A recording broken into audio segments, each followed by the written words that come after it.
এমপিওভুক্ত শিক্ষক কর্মচারীদের উৎসব ভাতা ৫০% থেকে ১০% বৃদ্ধি করা হয়েছে ইতিমধ্যে।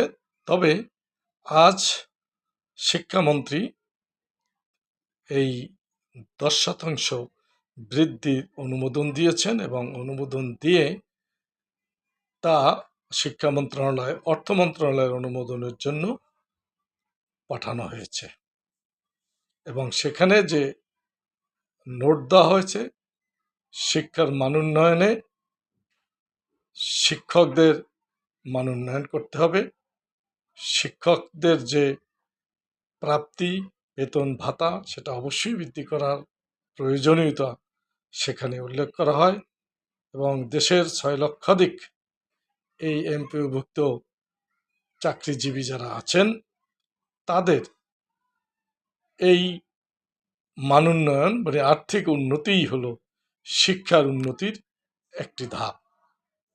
অতএব শিক্ষকরা এই ঈদেই ৬০% উৎসব ভাতা পাচ্ছেন।